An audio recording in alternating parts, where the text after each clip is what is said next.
হয় নিশ্চয়কৈ ঋতুমণি এটা আচলতে কথা ক'ব লাগিব যে এই আচলতে সমস্যাবোৰ দেখাবলৈও লাজ লগা হৈছে আৰু কৈ থাকিবলৈও লাজ লগা কিন্তু এই চৰকাৰখনৰ আচলতে কেতিয়া এইবোৰ দৃশ্য দেখি আচলতে লাজ লাগিব বা মুখ্যমন্ত্ৰী ডক্টৰ হিমন্ত বিশ্ব শৰ্মাই এনেকুৱা ধৰণৰ দৃশ্যসমূহ দেখি আচলতে লাজ লাগেনে নাই বা আচলতে তেওঁৰ আচলতে সুবুদ্ধি কেতিয়া উদয় হ'ব সেয়াটো এটা ডাঙৰ প্ৰশ্ন গতিকে এনেধৰণৰ পৰিৱেশৰ মাজেৰে গুৱাহাটী মহানগৰ বিশেষকৈ কোনো আচলতে জকাই চুকৰ ইয়াৰ পৰিৱেশ নহয় এয়া হৈছে গুৱাহাটীৰ আভিজাত্য গুৱাহাটীৰ এয়া হৈছে এটা স্পষ্ট পৰিৱেশ বা এয়া হৈছে প্ৰকৃত এখন ছবি গতিকে এই ছবিৰ মাজেৰে বা এনেকুৱা ধৰণৰ এটা পৰিৱেশৰ মাজেৰেই বৰ্তমান যিহেতু 9 বাজিছে গতিকে ষ্টুডেণ্ট অহাৰ সময় স্কুললৈ ছাত্ৰ ছাত্ৰীসকল আহিছে বোকা পানী গছকি আহিবলগীয়া হৈছে একাঠু এককাল পৰ্যন্ত পানীৰ মাজেৰে তেওঁলোক স্কুললৈ আহিবলগীয়া হৈছে আৰু এয়া হৈছে গুৱাহাটীৰ আচলতে প্ৰকৃত এখন ছবি মই কিছু কথা পাতিবলৈ চেষ্টা কৰিম আৰু এখন স্কুলৰ অৰ্থাৎ যি ৰুক্মিণী গাঁও হাইস্কুল সেই হাইস্কুলৰ পৰিৱেশ কিছু মই দেখাবলৈ চেষ্টা কৰিম ভিতৰলৈ সোমাই গৈ যে কেনেধৰণৰ এটা পৰিৱেশ যে গুৱাহাটীৰ যিখন গুৱাহাটী মহানগৰীক আভিজাত্য গুৱাহাটী মহানগৰী বুলি কোৱা হয় যিখন মহানগৰীক আচলতে স্মাৰ্ট চিটি বুলি কোৱা হয় সেই স্মাৰ্ট চিটিৰ আচলতে কি ধৰণৰ স্মাৰ্ট আচলতে নমুনা কেনেকুৱা ধৰণৰ সেয়া পৰিৱেশ দেখুৱাম এয়া হৈছে ৰুক্মিণী গাঁও হাইস্কুলৰ আচলতে স্কুলৰ পৰিৱেশ গতিকে এনেধৰণৰ এটা পৰিৱেশ এইখন হৈছে স্কুলৰ বাৰাণ্ডা গতিকে বাৰাণ্ডাত ইয়াক সাঁকো বনাই দিবলগীয়া হৈছে গতিকে এই ধৰণৰ এটা পৰিৱেশৰ মাজেৰে যদি স্মাৰ্ট চিটিৰ ষ্টুডেণ্টে বা স্মাৰ্ট চিটিৰ শিক্ষাৰ্থীসকলে যদি শিক্ষা গ্ৰহণ কৰিবলগীয়া এটা পৰিৱেশ হয় গতিকে শিক্ষা বিভাগটোৱে হওক বা নগৰ উন্নয়ন দপ্তৰ নগৰ উন্নয়ন আচলতে দপ্তৰে হওক বা অসম চৰকাৰখনো এনেধৰণৰ পৰিৱেশ দেখি আচলতে লাজ লাগে নে নালাগে সেইটো আছে এটা ডাঙৰ প্ৰশ্ন গতিকে এই ধৰণৰ পৰিৱেশৰ মাজেৰে শিক্ষাৰ্থীসকলে শিক্ষা গ্ৰহণ কৰিব লগা হোৱা আচলতে বিষয়টোৱে আচলতে ক'বলৈ লাজ লগাৰ এটা বিষয় গতিকে মই যিগৰাকী প্ৰিন্সিপাল তেওঁ আছে উপস্থিত আছে তেওঁৰ লগতো কথা পাতিবলৈ চেষ্টা কৰিম যে এই ধৰণৰ পৰিৱেশ কিমান দিনৰ পৰা বা ইয়াৰ সমাধান সূত্ৰ কি হয় সেই বিষয়ে মই কথা পাতিবলৈ চেষ্টা কৰিম আৰু এই ধৰণৰ আচলতে সাঁকো বনাই দিবলগীয়া যিটো পৰিৱেশ যে এখন স্কুলত ইয়াৰ হৈছে চৰকাৰী স্কুলৰ আচলতে এটা পৰিৱেশ মই কথা পাতিব চেষ্টা কৰিম আপোনাৰ লগত যে এই ধৰণৰ এটা পৰিৱেশ যে গুৱাহাটী মহানগৰ স্মাৰ্ট চিটি তাৰপাছতো চৰকাৰী এখন স্কুলত এনেধৰণৰ এটা পৰিৱেশৰ মাজেৰে স্কুলত ষ্টুডেণ্ট আহিবলগীয়া হৈছে হয় এইটো ধৰক স্কুলৰ কাৰণেও ধৰক দুৰ্ভাগ্য বা আমাৰ এইখিনিৰ কাৰণে অলপ দুৰ্ভাগ্যৱশতিপূৰ্ণ এখন অঞ্চল ৰুক্মিণী গাঁওখন বা ৰুক্মিণী নগৰখন আজি প্ৰায় 4-5 বছৰ ধৰি ইয়াতে ধৰক পানী উঠিয়ে থাকে আৰু ফলত বিশেষকৈ বসতিপূৰ্ণ এই অঞ্চলখনতো ধৰক এটা ক্ষতিগ্ৰস্ত হৈছেই বহুতখিনি কিন্তু মই এজন স্কুলৰ প্ৰধান শিক্ষক হিচাপে ভাৰপ্ৰাপ্ত প্ৰধান শিক্ষক হিচাপে মই খুব দুখেই অনুভৱ কৰিছোঁ কাৰণ কি আজি প্ৰায় 4-5 বছৰ ধৰি এনেকুৱা এটা অৱস্থাত আমি সহবাস কৰিব লগা হৈছে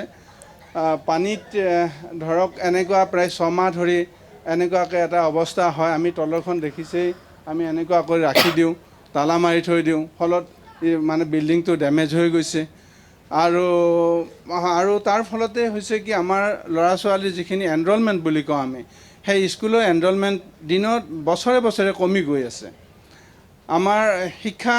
ধৰক ভালেই স্কুলখনৰ ধৰক গোটেইখিনি টিচাৰেই আমাৰ যথেষ্ট কষ্ট কৰে ফলত আমাৰ মেট্ৰিকত বা আমাৰ গুণোৎসৱত খুবেই আমি ভাল ৰিজাল্ট কৰিছোঁ আমাৰ স্কুলে কিন্তু কথাটো হ'ল কি এই যিটো দিনক দিনে কমি গৈ আছে এই যিটো এটা প্ৰাকৃতিক মানে দুৰ্যোগ কৃত্ৰিম দুৰ্যোগ এই দুৰ্যোগৰ কাৰণে স্কুলখনৰ ওপৰত যিটো স্পৃহা ছাত্ৰ ছাত্ৰীসকলৰ বা সেয়া তাৰপিছত নতুবা অভিভাৱকসকলৰ যিটো স্পৃহা আছিলে দিনক দিনে কমি গৈ আছে কাৰণ তেওঁলোকে ভাবে যে আজি বৰষুণ আহিছে বৰষুণ অহা মানে স্কুলৰ অৱস্থা বেয়া হৈছে আৰু স্কুলৰ অৱস্থা বেয়া হোৱা মানে ক্লাছৰ ক্ষতি হৈছে তেওঁলোকে এই দেখিছে আপোনালোকে এই পানীত তেওঁলোকে কিছুমানে আহিছে কিছুমান নাহে গাৰ্জেনে কিছুমানে লৈ গৈ থাকে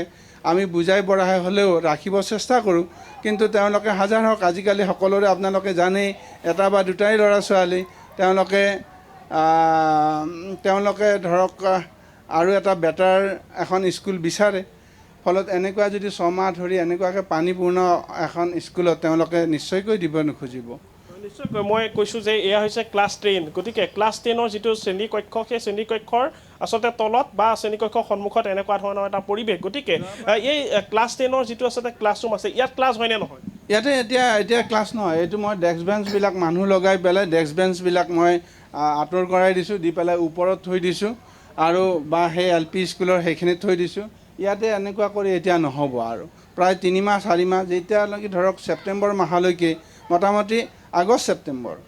ছেপ্টেম্বৰৰ পিছতহে এইবিলাক ধৰক খুলিব পৰা যাব। ষ্টুডেণ্ট কিমান আছে ইয়াত? এতিয়া ষ্টুডেণ্ট আমাৰ প্ৰায় 168 মান আছে, 168। নিশ্চয়কৈ মই যিগৰাকী প্ৰধান শিক্ষক তেওঁ মন্তব্য কৰিলে, গতিকে কেইটামান আচলতে কথা উল্লেখ কৰিব বিচাৰোঁ যে যি সময়ত অসম চৰকাৰখন বা শিক্ষা বিভাগে কৈ আহিছে যে শিক্ষাৰ মানদণ্ড উন্নত হৈছে, যিখিনি যাৱতীয় ব্যৱস্থা হ'ব লাগে শিক্ষানুষ্ঠানত সেয়া পাইছে, গতিকে এনেধৰণৰ যি আচলতে ব্যৱস্থা বা এনেকুৱা ধৰণৰ যিটো পৰিৱেশ, সেই পৰিৱেশৰ পৰা আচলতে কেতিয়া এখন আচলতে বিদ্যালয় উদ্ধাৰ হ'ব। মই উদ্ধাৰ হোৱা কথাটো এইকাৰণে কৈছোঁ যে এনেকুৱা ধৰণৰ এটা পৰিৱেশৰ মাজেৰে যদি আজিৰ যুগত অৰ্থাৎ একবিংশ শতিকাত যদি এনেকুৱা ধৰণৰ এটা পৰিৱেশৰ মাজেৰে শিক্ষা গ্ৰহণ কৰিবলগীয়া হয়, আৰু বিশেষকৈ মই পুনৰ উল্লেখ কৰিছোঁ যে এয়া কোনো জকাই চুকৰ পৰিৱেশ নহয়, এয়া হৈছে স্মাৰ্ট হয়, নিশ্চয়কৈ জকাই চুকৰ পৰিৱেশ নহয়, গুৱাহাটী মহানগৰীৰ পৰিৱেশ। তাৰ সমান্তৰালকৈ আপোনাক এটা প্ৰশ্ন সুধিব বিচাৰিছোঁ, এই যি কৃত্ৰিম বান ৰোধৰ বাবে ব্যৱস্থা গ্ৰহণ নকৰা নহয়, চৰকাৰে বিভিন্ন সময়ত বৈজ্ঞানিক পদ্ধতি অৱলম্বনেই হওক বা আন যেনেদৰে হওক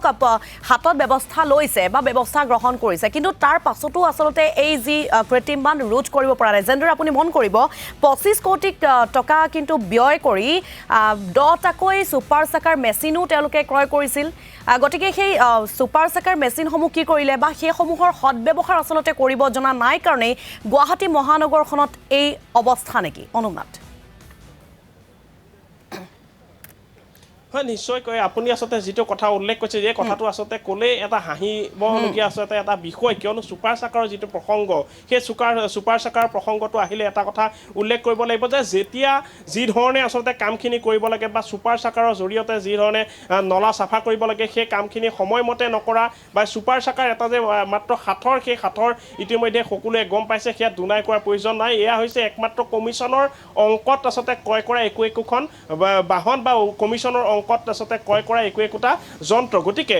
এটা কথা আপুনি যিহেতু উল্লেখ কৰিছে বা প্ৰশ্ন কৰিছে যে গুৱাহাটী মহানগৰীত যি ধৰণে যাৱতীয় ব্যৱস্থা ল'ব লাগে বা যি ধৰণৰ আচলতে উন্নত প্ৰযুক্তিৰ দ্বাৰা এনেধৰণৰ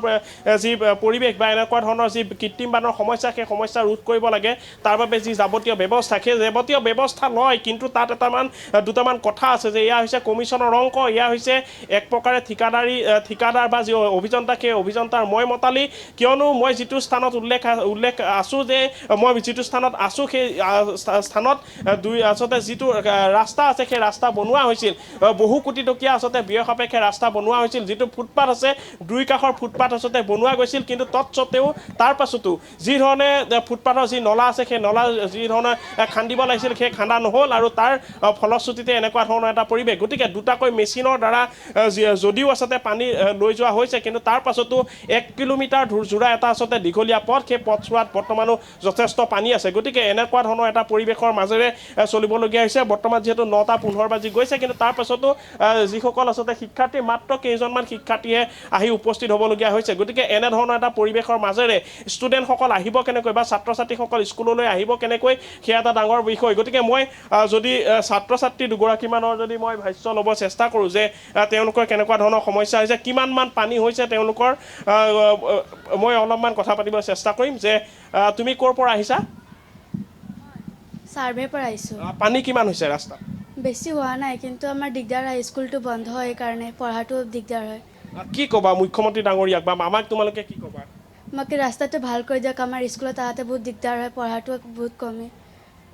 আচলতে প্ৰতি বছৰে এনেকুৱা হয়, কিমান বছৰৰ পৰা তুমি এনেকুৱা ধৰণৰ পানীৰ মাজেৰে? মই এইবছৰে আহিছোঁ এইটো স্কুলত, কিন্তু পানী পাইছোঁ। এনেকুৱা লাগিছে নেকি যে ইয়ালৈ আহি মই ভুল কৰিলোঁ বা আচলতে ইয়ালৈ নাহা হৈ ভাল আছিল, কিয়নো ইমান পানী, গেলা পানী, নলাৰ পানী আচলতে সকলো গচকিবলগীয়া হয়? এইটোতো হয়, কিন্তু ইয়াতে স্কুলটো পঢ়াটো ভাল কৰে যে সেইকাৰণে আহিছোঁ। নিশ্চয়কৈ ছাত্ৰ ছাত্ৰীসকলৰ যথেষ্ট সদিচ্ছা আছে তেওঁলোকৰ, গতিকে তাৰ পাছতো এনেকুৱা ধৰণৰ এটা পৰিৱেশৰ মাজেৰে তেওঁলোক আহিবলগীয়া হৈছে। গতিকে চৰকাৰী এখন স্কুলৰ পৰা এনেকুৱা ধৰণৰ পৰিৱেশ দেখুৱাব লগা বিষয়টো আচলতে যথেষ্ট এটা দুৰ্ভাগ্যজনক। গতিকে এনেধৰণৰ পৰিৱেশৰ মাজেৰে আজিৰ যুগত বা আজিৰ দিনত যদি গুৱাহাটী মহানগৰীত বিশেষকৈ চৰকাৰী শিক্ষানুষ্ঠানসমূহ চলে, গতিকে এই উন্নয়ন আচলতে কোন দিশে ধাৱমান হৈছে বা এই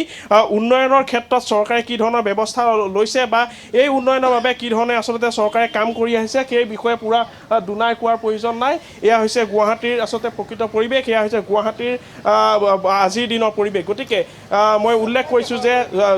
যিসকল আচলতে স্থানীয় লোক আছে বৰ্তমান তেওঁলোক কৰ্মস্থানলৈ যোৱাৰ এটা সময়, ছাত্ৰ ছাত্ৰীসকল স্কুললৈ অহাৰ সময়। গতিকে এনে সময়তে এনেকুৱা ধৰণৰ এটা পৰিৱেশৰ মাজে তেওঁলোক আহিবলগীয়া হোৱা যিটো বিষয় সেই বিষয়টো অতিকৈ দুৰ্ভাগ্যজনক। আৰু এই যি সমাধান সূত্ৰ সেই সূত্ৰ কি ধৰণে ওলাব, মই আৰু এটা কথা ঋতু উল্লেখ কৰিব বিচাৰিছোঁ যে কিছু সময়ৰ পাছতেই এই স্থানলৈ আহিব মন্ত্ৰী জয়ন্ত মল্ল বৰুৱা, যিগৰাকী নতুনকৈ মন্ত্ৰী হৈছে নগৰ উন্নয়ন দপ্তৰত। গতিকে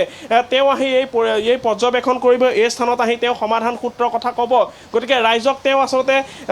যিগৰাকী পূৰ্বৰ মন্ত্ৰী আছিল অশোক সিংহাল ডাঙৰীয়া, সেই অশোক সিংহাল ডাঙৰীয়া এই স্থানলৈ আহিছিল, তেওঁ ছেটেলাইট ছাৰ্ভে কৰিছিল। গতিকে ছেটেলাইট ছাৰ্ভে কৰাৰ পাছত কি ধৰণৰ ফল পালে সেয়া সকলোৱে জানে। আৰু তাৰ পাছত পুনৰ আজি যিগৰাকী মন্ত্ৰী আছে জয়ন্ত মল্ল বৰুৱা নতুনকৈ মন্ত্ৰী, তেওঁ প্ৰথমবাৰ এই পৰিৱেশ আচলতে চাব আৰু এই পৰিৱেশ চোৱাৰ পিছত তেওঁ হয়তো